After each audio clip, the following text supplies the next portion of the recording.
really worthy of this award. So our board that makes this selection has a really tough decision.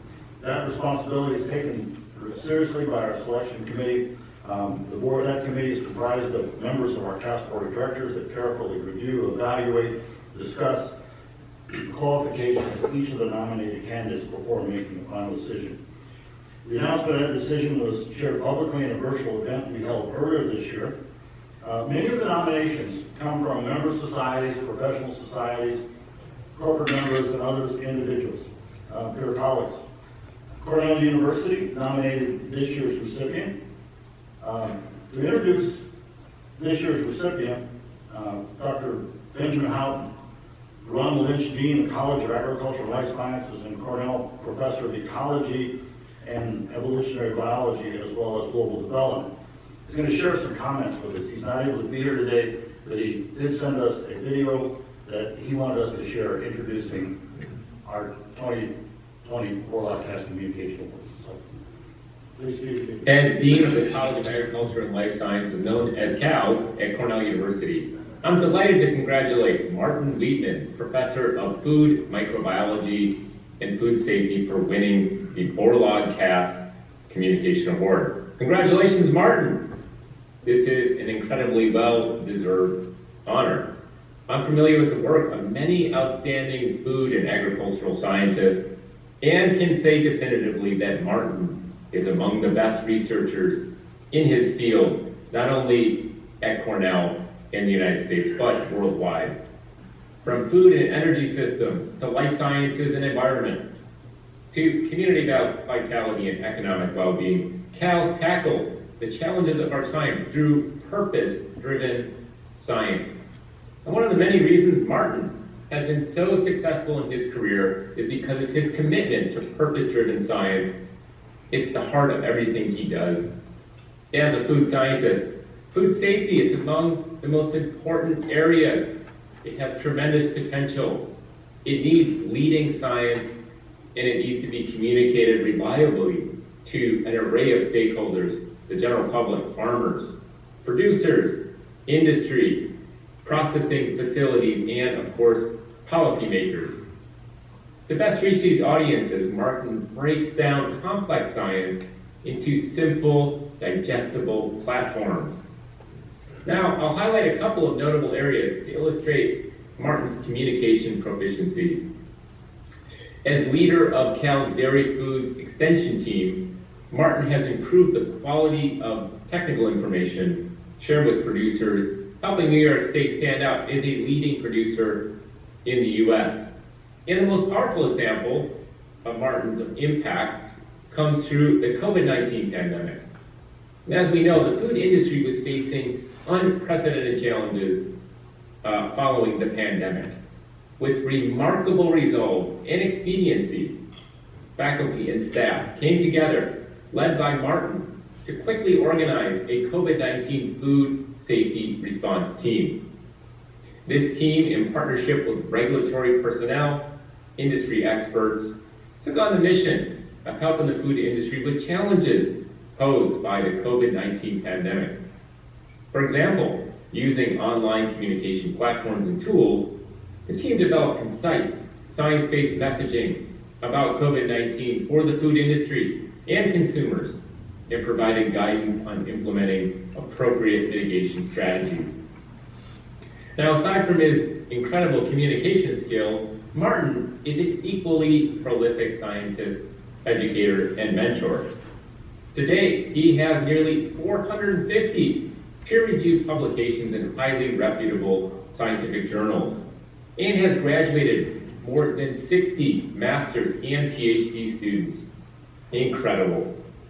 Now, many of these former students hold leadership positions in industry, government, and academia, and are themselves excellent communicators, thanks in part to Martin's influence. Now, for all these reasons and many more that I could state, but don't have time to get into, I can't emphasize enough just how richly deserving of this honor Martin is. Martin, thank you. A personal thank you to you as a scientist who is improving food safety for industry and the general public around the world. Congratulations and cheers on what I hope are many more years in your career, making a difference in our world as a scientist, educator, mentor, and communicator.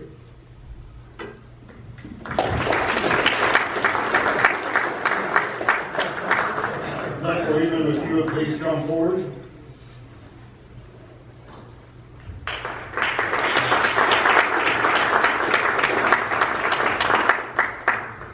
On behalf of the Council for Agricultural Science and Technology, we are pleased to present you with the 2022 Borlaug Test Communication Award and wish you continued success in sharing food and agricultural knowledge with a wide audience. Congratulations. Great, thank you.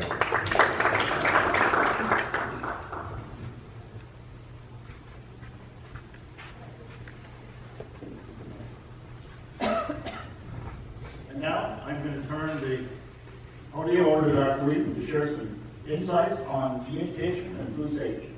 Great, thank you. It's a great honor to be here.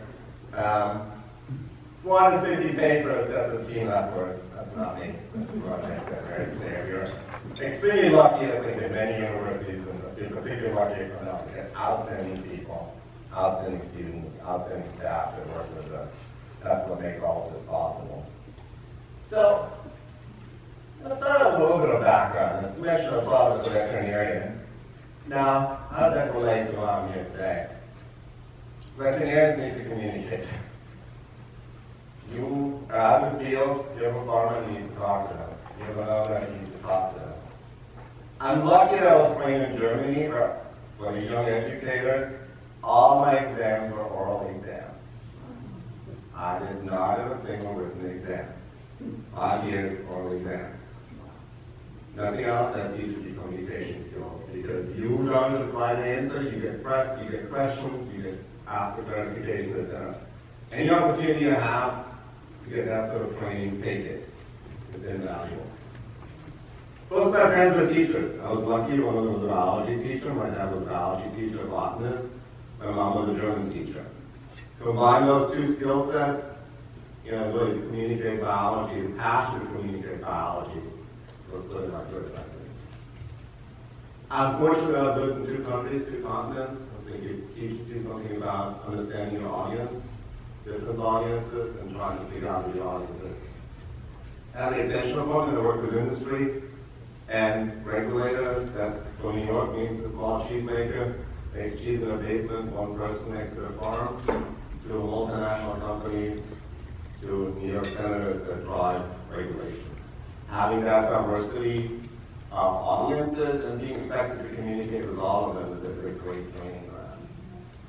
But as a note of caution, everything I know about communication is simply self-taught. So I'm really honored to be here. I think everyone needs to find their own way of how to communicate, particularly things like science. So let's talk about food safety a little bit. This is the global impact. Estimates in the U.S., 1 out of 6 Americans get foodborne illness in a year. Global impact, 600 million foodborne illnesses each year. Now, when you look at those numbers, something is wrong, right? Want to tell me what's wrong with those numbers? What's our world population? Where's the food safer, in the world or in the U.S.? 600 million out of 8 billion is what? 1 in 12. I mean, 1 in 12 and 1 in 13. U.S. is 1 in 6. Does that make sense? No, it does not make sense. What does it mean? Yeah, we put numbers up. We do this all the time. Like 1/3 of food is wasted. But how certain are we, right? These are different studies, different methodologies. 1 in 6, my professional opinion, probably means anything between 1 in 4 and 1 in 20. 600 million probably means anything between 300 and more than 1 billion.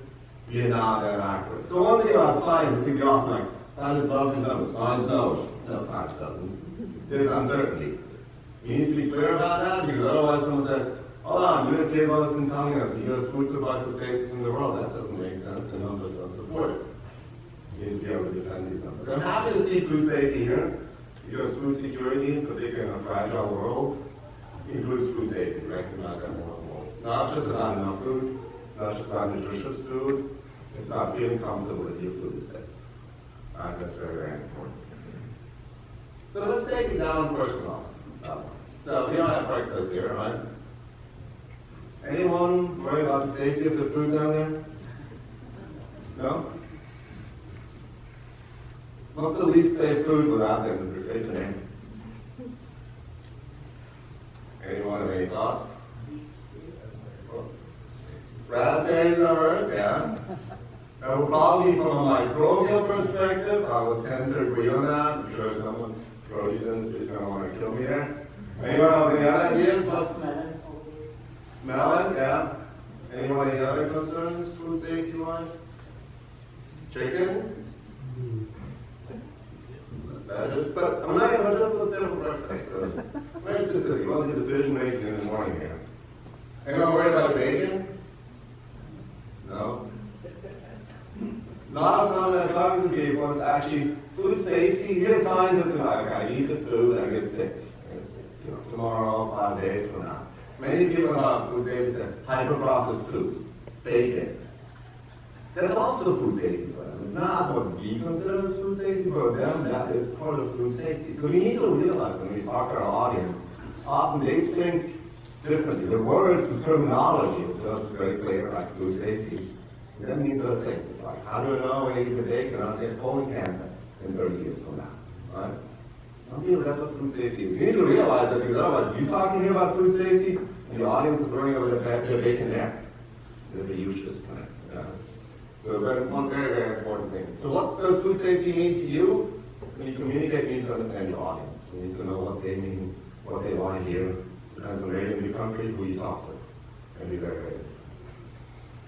So, talking about that is something we shouldn't eat. So, raspberries. Who said raspberries are hot? Did you eat any of them?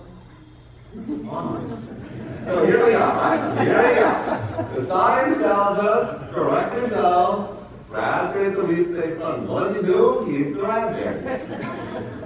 So why? Why did you do that? They're delicious. Okay. Anyone else any reason why we should eat the raspberries? That's how it works. Yeah. So you trust it, it's like, it's actually viruses in the raspberries, post-growth doesn't matter. They're not going to grow whether it's cold or not. So, any other reasons? What about someone else who will still eat the raspberries, even though I tell you they're probably the least safe out there?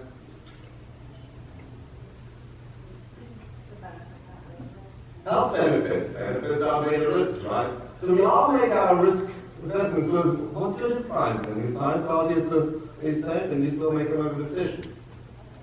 There's no such thing as zero risk. We all accept that, right? And therefore, we need to make trade-off decisions. There's a risk here, there's another risk there. The problem with those trade-offs is they're not one-on-one, right? Taste versus small risk that I'm going to wake up tomorrow with foodborne illness. Long-term health benefits versus short-term risks.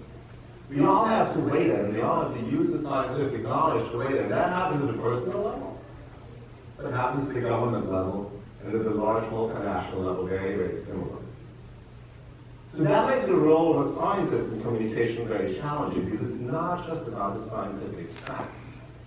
With some information on the uncertainty, as we showed with the food safety, but then also how people sort of understand and make decisions how to make these trade-offs, how to balance one thing against the other, recognizing there's no such thing as zero risk. You can pick the safest food there is, the risk though isn't zero. This is one of the ones that's like, always strikes me on that one, how you get struck by lightning even if you're indoors, right?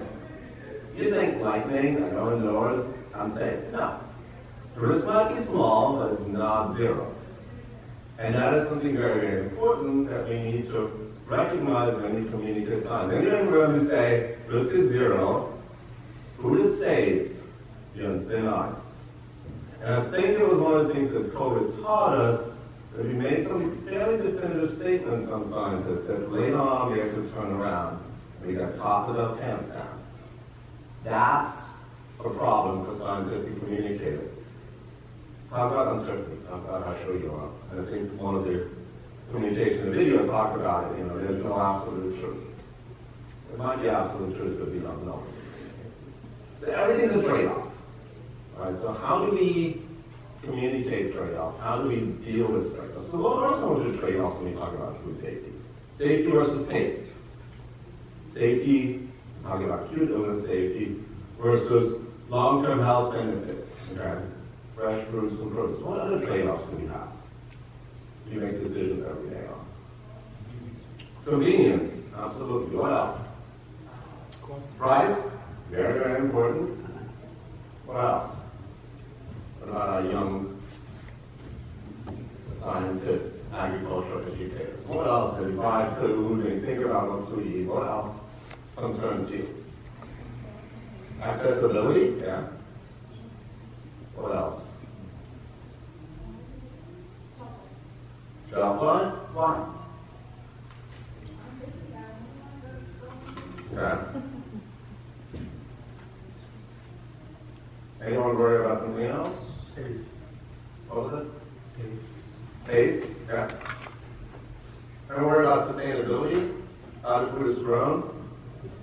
You say, well, you know, that food might be slightly less safe, but I feel a lot more comfortable how it was grown, the environmental impact of that. So therefore, I'm okay with slightly less safety because I feel a long-term benefit to the environment, soil health, you name it, is worth that small personal risk that I'm willing to take. Just like I'm willing to take a small personal risk by biking to work rather than taking an SUV, urban assault vehicle. Because I feel like it's better for my health, it's better for the environment, right? You make those trade-off decisions all the time. In my opinion, scientists are here to give you all the information that you can make your own trade-off decisions. There's often no right or wrong. It depends on your personal values. It depends on how old you are, how you've grown up, where you live, so many different things. And to me, that's what makes science communication so difficult. It's not enough to just provide the facts. You have to enable people to use them in their own framework, in who they are, where they live, what their culture is, what their background is. And to me, that often typically involves trade-offs. So here's some of the ones I came up with. I think we covered social justice we didn't talk much about. But that's, some people make decisions on that. They say, you know what, they often don't say, well, that food safety might be less safe, but I feel like social justice, how the food's been grown, how workers have been used, etc. I just believe in that food and I'm willing to accept. And these are not just we weigh food safety against these, right? We weigh convenience against social justice, convenience against health. These are multi-dimensional problems of trade-offs. Really, many of them involve science. Okay, taste is a personal decision. Convenience is, environmental impact is science. Wholesomeness is science. Safety is science. I can have some information here, but how do I take all these different pieces of information to make these decisions? Our role as scientists is to help people do that. Not necessarily tell them right or wrong. That's at least my opinion. So, it leads us to this point. Science can't tell you what risks to take and what risks to avoid. It can only tell you how big different risks are and how certain you are about the magnitude of these risks. And this is some of my scientist friends, may not be friends anymore after this, and this is, I think, one of the major issues. I think many people look at science should tell us whether we should close schools or keep them open. You can take your favorite topic, COVID, right? Science should be able to tell us that. I'm going to tell you, I don't think so.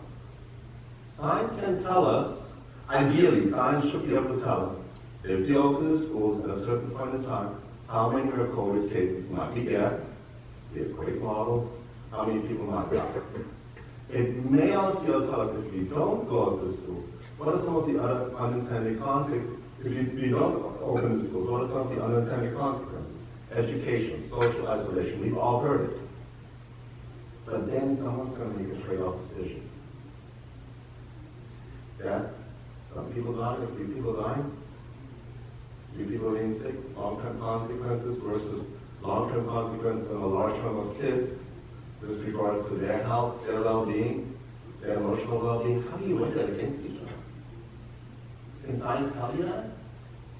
Can science tell you that one life is worth the emotional well-being of 1,000 kids? Can you even quantify that?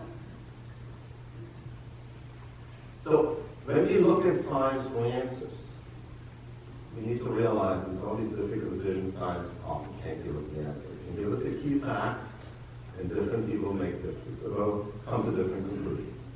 Individuals, countries, governments will come to different conclusions. And that is how it's supposed to be, in my mind. Okay? So talk about some risk trade-offs, risk illnesses due to raw oyster consumption. Let's just took one example. 1 in 10 and 1 in 50,000 per serving.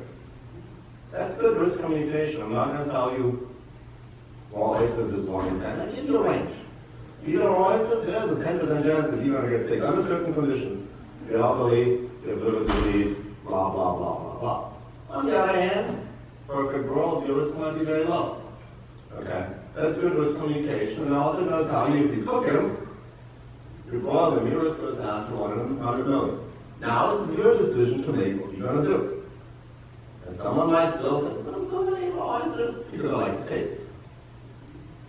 Well, at least you know what you're in for. And that's the role of the scientist in this case. In my mind. Okay. Now the question is, where do we draw the line? Where do we say, nah, we're just going to, the government should prohibit sale of raw oysters? Yeah, no, that argument goes like, no, different thing, alcohol is it? The risk goes down? No, it does not. I don't read everything on my slides, or I just read fast and So, and somebody crosses that threshold, but then is it? Different governments may make different decisions, and you prohibit certain things. The U.S. decided that we're not going to be selling raw milk cheese that is aged less than 60 days because it's high risk. The French, like, no, that's part of our cultural heritage. That's our identity. The Canadians struggling with it. The Canadian government prohibited this, and then like, the French-speaking Canadians are going to succeed from their own country. I'm not kidding you. Cultural heritage, the science is the same. The risk is the same.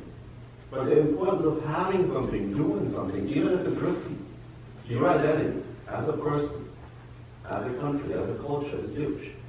We cannot ignore that when we communicate science and when we communicate risks. So what are the components of a risk analysis? And that's important to break down. There's the risk assessment. That's the science. That's me telling you, raw oyster, risk between 1 in 10 and 1 in 50,000. Risk communication. Sometimes that's the scientist. Sometimes the people that are experts in communication. They're trained very specifically in communicating. Risk management. And this is where it gets tricky. It took me about 10 years to figure this out. Risk assessment scientist. Risk management. That's going to be you. Decision, do you eat the strong raspberries? Do you eat oysters? It can be the company's CEO. It could be the president, the minister of agriculture, the parliament, whoever makes decisions. And they take into account the science, but they take into account other values. Cultural, societal, etc. that we just discussed. What does that mean? It's the same science, the same facts, different countries, to different states, to different people may make different decisions. And it is okay if their values are different. Okay, I have scientific colleagues that saved a lot of marriages with that. Like, question, do you eat sushi? Yes, I do. My wife always tells me I can't eat sushi, but now that you said as an expert, my life just got a lot better. Well, no, I would eat it, but under certain conditions I might not eat it, okay? My health changes, my outlook changes. If I have, something very important tomorrow and the sushi is a question of why I might not eat it.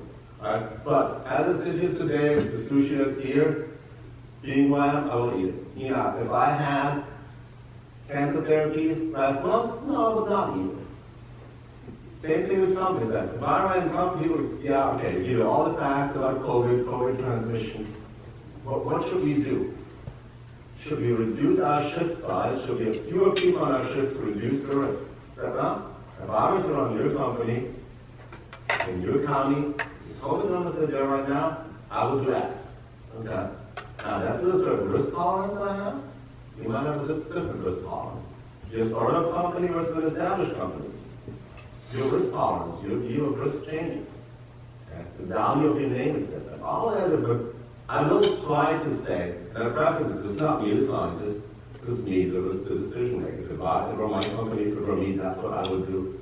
And here's how my decision would change based on conditions, in order to not frustrate people and how people use the science to make decisions. But this is nice. Some scientists are not willing to go on that nice. I've decided in many cases to go there. Okay. And that's what I mean with this, despite the fact that there's a separation, there's very clear guidance, many individuals go on, scientists just, not just tell them how to make the risk, but tell them what to do. I found my way to do it, and I think by and large it's doing it for you. Okay. Trade-off examples, and we used to think that is so important. And these are some that I make. You buy produce from a small, local producer, purchase at a farmer's market, or you buy produce from a largest producer, purchase at a large retailer that has 5 PhDs running their food safety programs. Just about food safety, just about how likely am I going to be able to get sick from this product, I'm going to go for the large. And I make trade-off decisions, supporting my local communities. Soil health, all other things, they go in and I often do this for various reasons. Okay? It's not just about that one-dimensional measure of risk. Talking about raw oysters versus heat-treated oysters is another example. And there's a long, long list of possibilities. Again, the role of the scientist is to help people make those decisions for themselves. Where it gets tricky is the type of risks you're trying to weigh against each other. Right? We have food safety is easy to a certain extent. I eat this food, how likely am I going to get sick within the next 5 days? That's known typically, it's quantifiable in the short term. Then I have known quantifiable long-term risks. My risk of getting cancer, for argument's sake, years down the road. Unknown short-term risks and benefits. Unknown long-term, I shouldn't say unknown, but uncertain. Long-term risks and benefits, that's where it gets really, really difficult. People making those trade-offs. I think that's where we're in agriculture. There's these unknown fears, GMOs, and benefits, and how to weigh one against the other. It's not just uncertainty, it's not just the magnitude of risk, it's uncertainty, et cetera, et cetera. And that's where it gets very, very challenging for scientists to do this. Different risk metrics, it's important to recognize that. When we talk about risk, sometimes it's per person per meal. Am I going to eat these raspberries? In policy, we talk about per population. The risk for me, drinking raw milk per person, is higher than drinking pasteurized milk. For a U.S. population, much fewer people get sick because of raw milk, very few people consume it. Again, so policymakers, we focus on making pasteurized milk safer because that's what everyone consumes. As an individual, it's a different metrics. We need to recognize that when we communicate risks. So, how do we communicate food safety risks? That applies to other areas of risk. Telling people what to eat and what to not to eat really works. Okay? I mean, that's one thing I'm pretty sure about. Enabling people to make their own risk-based decisions based on who they are and what their values are is much better. It should typically be a conversation or a lecture. You need to understand your audience. But, realize that people sometimes want you to make at least a suggestion what you will do. These trade-offs don't just happen in simplistic ways. I'm going to end up with one example if you can't get anxious about me getting done here. This happens at a high level of science. And this is a very interesting one. If you think about consuming fish for pregnant women, methyl mercury, a risk, benefits, omega-3 fatty acids. So risk-benefit. We're seeing more and more governments, supported by scientists, make these trade-offs and saying, yeah, everything has a risk or benefit, what's the optimum? And I'm going to cut to the chase on this one. At the end, in a surprising move, this report was pretty clear that pregnant women, essentially largest benefit, pregnant women eat 12 ounces of a variety of fish per week. That balances the risks and the benefits. Now, this is easier because it's both fetal risk and fetal benefits. We're not judging benefits for the fetus against risks for the environment and vice versa. Okay? These are the easy ones. Those of you who are starting in this, you're going to have to get better at the much more challenging trade-offs, short-term versus long-term, uncertainty versus certain risks. and how do we find the right middle ground? Communicate it, and therefore assure a healthy planet. One health is the buzzword. So take-home messages. Yeah, I talked about food safety, but I think about it applies to many, many areas of agriculture. Risk-based decision-making is hard and multifaceted. Science plays an important role, but it typically can't tell you what to do. Risk managers are the ones that make the ultimate decisions, but scientists, I believe, can make recommendations. As long as we are clear saying, this is the science, and this is my recommendation as a risk manager. This is what I would do.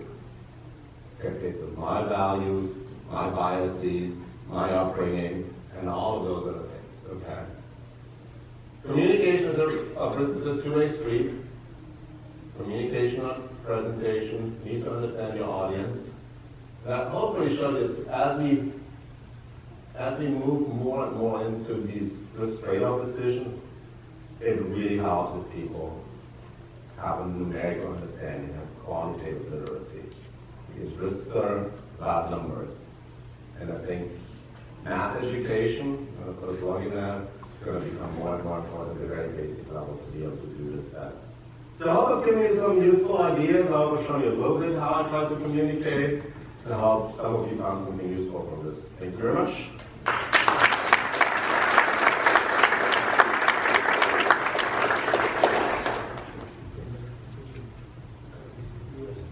Thank you, Dr. Wiedmann. We are running tight on time, so we won't have time for Q&A, but he will be around for a while after breakfast, and for those of you who would like to visit with him more, we would welcome them. Martin, thank you for your comments, and again, congratulations on being the 2022 Borlaug Task Communication Award. We are very pleased to add your name to our esteemed list of BCCA recipients. As Julie talked about in her comments, this is a group of people that we really look to help provide guidance, ideas, suggestions on how we best communicate the science, the technology, the innovation, because these are the people that are some of the best at doing this. And so we welcome you into that. We'll be calling upon you to help us with science communication as we do that. You may find it hard to believe, next slide, CAST is 50 years old. Half a century ago, leaders of scientific societies representing food and agriculture came together to create this organization.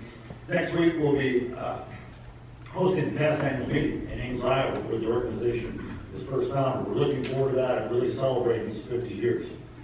I'd like to also share with you that in addition, on November the 14th, we plan to release a new CAST publication on animal agriculture and zoonosis, the One Health perspective, in Washington, D.C., and also we'll be hosting a free webinar later that week. This is really our first opportunity to get back to Washington, D.C., to do our in-person briefings, to share this information. Very pleased that Dr. Lonnie King, Dean Emeritus of the Ohio State University, is serving as the task force chair, and he has assembled a phenomenal group of scientists and subject matter experts on this. I'm really looking forward to sharing this report and their recommendations on how we better position ourselves and protect from the impact of zoonotic diseases in animal health.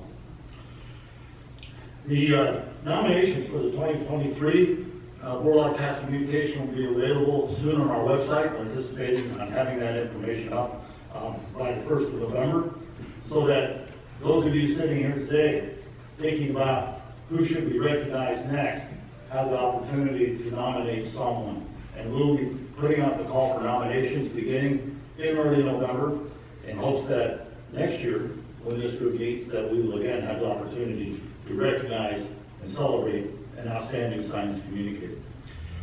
As our program concludes, I want to thank all of you for being here today. I want to thank all of our speakers who were with us today and joining and bring congratulations to Dr. Wiedmann. Thank you for making this an important part of your day and taking time from many things going on here at the World Food Prize for being here. I do want to maybe end on a personal note, as Julie and Barbara alluded to. I have announced my plans to retire from my position as CAST sometime in the middle of 2023. It has been a pleasure to work with this organization, to really be involved in this award, hosting it for many years, and done great work and recognize wonderful people over the years.